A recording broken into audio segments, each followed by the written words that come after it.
Start करते हैं आज का सेशन। ठीक है ना। अभी अपन क्या ये फिबोनाची का जो है ना, बेसिक में जो अभी रिट्रेसमेंट है उसको हम समझेंगे। ठीक है ना। जो मिसअंडरस्टैंडिंग किसी की भी हो वो बीच में मत बोलना, या क्वेश्चन क्वेरी हो या आप टाइप कर देना, निशु भाई रिप्लाई दे देंगे उसका। नहीं तो अपन सेशन के एंड में उसको देख लेंगे, फिर क्वेश्चन को हम फिर आपकी क्वेरी को रिजॉल्व कर देंगे। ठीक है।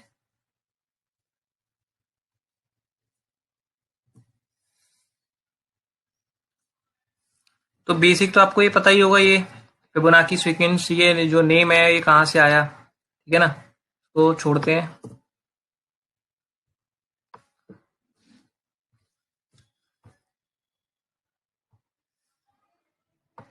देखो, ये क्या, एक चीज आपको बताना चाह रहा हूँ।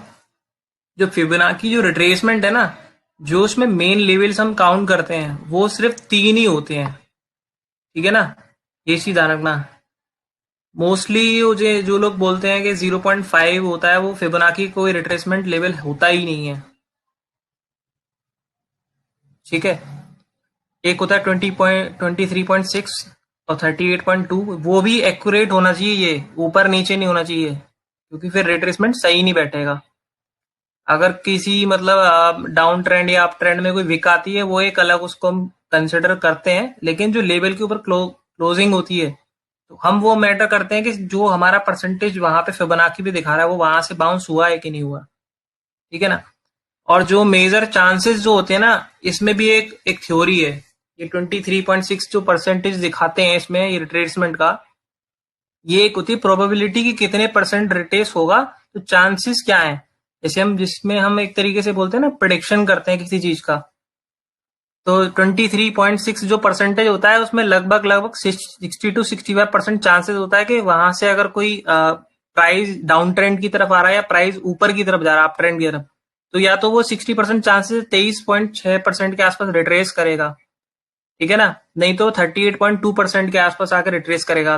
38.2% की जो प्रोबेबिलिटी होती है वो लगभग 70-80% होती है। ठीक है ना। देन उसके बाद हम चलते हैं 61.8%, जिसको लोग गोल्डन रेशियो बोलते हैं।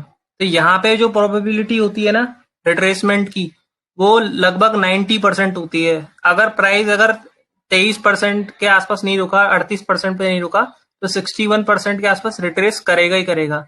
चाहे वो आप ट्रेंड के लिए ऊपर एक रिवर्सल बनाए, या फिर डाउन ट्रेंड को ऊपर जाके रेजिस्टेंस फेस कर रहा हो, वहां से रिजेक्शन लेके नीचे की तरफ आए। ये क्लियर है।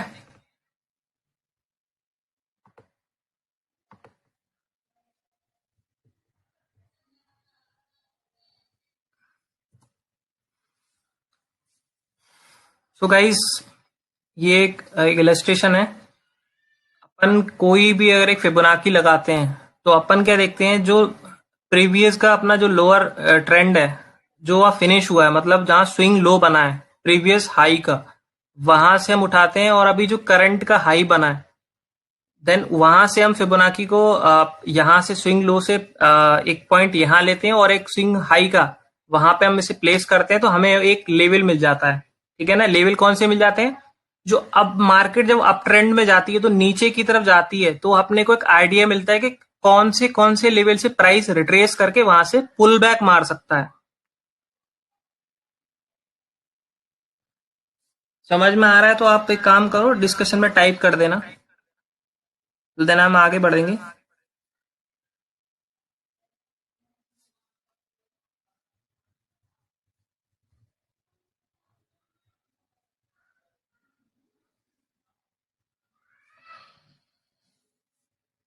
ओके।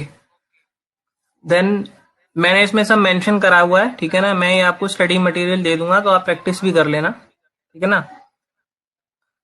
ये आपको क्लियर हो गया। स्विंग लो जो प्रीवियस हाई था, अब जहां पे एक डाउन ट्रेंड खत्म हुआ, ठीक है ना, वहां पर वहां से आपको एक स्विंग लो, वहां से एक प्लेस करना है पॉइंट, और एक ऊपर स्विंग हाई, तो आपको एक अप ट्रेंड के रिट्रेसमेंट पॉइंट मिल जाएंगे। ये एक सैंपल इलिस्ट्रेशन है जो मैं आपको बताया था अभी।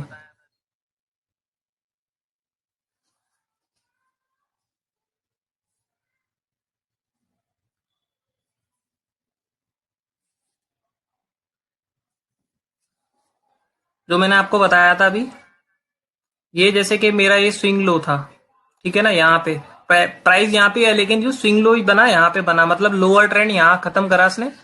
फिर यहाँ से प्लेस करेंगे, एक पॉइंट हमारा ये वाला होगा और एक पॉइंट एक ये वाला पॉइंट होगा।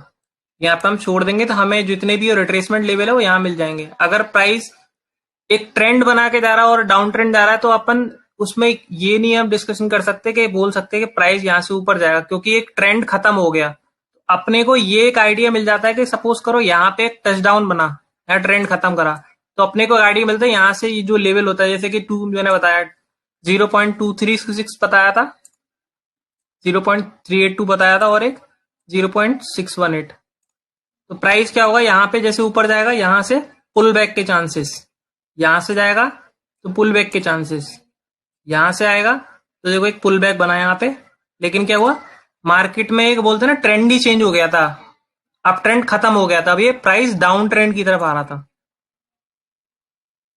समझ गए? किसी का कोई क्वेश्चन?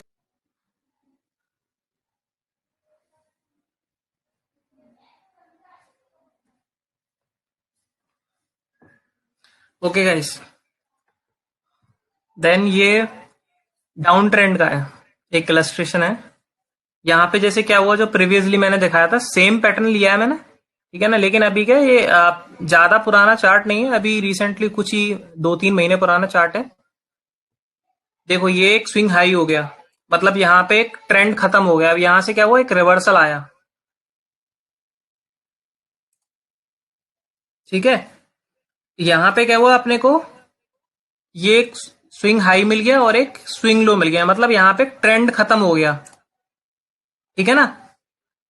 देन उसके बाद क्या हुआ, यहाँ से प्राइस रिट्रेस करके ऊपर गया। अब अपने को ये पता करना है कि अगर ये प्राइस यहाँ से ऊपर जाएगा तो ऊपर कौन कौन से लेवल थे।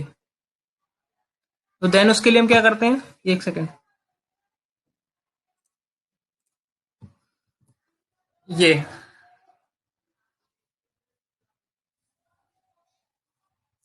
इसमें कहा, इसमें अगर हम लगाते हैं फिबोनाची तो हम कहां से लगाते हैं, हम यहां से पॉइंट को पुट करते हैं और यहाँ पे ले जाके छोड़ देते हैं।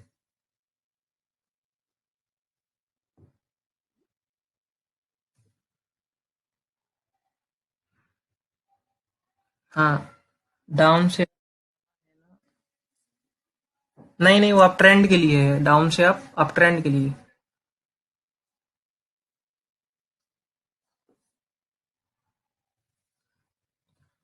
सो प्राइस अब जैसे कि यहाँ पे आया इसने, ये वाले लेवल को, ये मतलब यहाँ पे एक स्विंग लो बनाया, मतलब यहाँ पे ट्रेंड उसने खत्म हो गया यहाँ पे एक तरीके से। अब क्या हुआ, अपन क्या करेंगे, यहाँ पे एक अपने को यहाँ से प्राइस पुल बैक हुआ तो यहाँ पे अपने को एक लेवल मिल गया जो मैंने बताए थे, 0.236, 0.382 और 0.618। तो ये क्या होगा, ये की लेवल हो गए। समझ में आ रहा है ना? ये आपको क्या होगा, की लेवल मिल गए 0.23%, 38% और 61.8%। ये आपको एक की लेवल मिल गए कि यहां से अगर मेरा प्राइस अगर पुल बैक ऊपर जाता है, देन मेरे पास सभी तीन जो है वो एक रेजिस्टेंस है। और फिबोनाची क्या होते हैं, कभी भी एक चीज ध्यान रखना, अगर आप फिबोनाची लगाते हो तो हर टाइम फ्रेम में फिबोनाची के लेवल्स अलग निकल के आएंगे, ध्यान रखना। आप सोचोगे डेली में अगर मैं लगा रहा हूं फिबोनाची और उसके 4 आवर के या फिर 15 मिनट के या फिर लोअर टाइम फ्रेम के फिबोनाची लेवल सेम आएंगे, नहीं आएंगे। सबके जो टाइम फ्रेम के अकॉर्डिंग सबके लेवल अलग अलग आते हैं। आप इसको टेस्ट कर लेना, और नहीं तो मैं अभी एक लेवल आपको दिखा दूंगा लाइव में।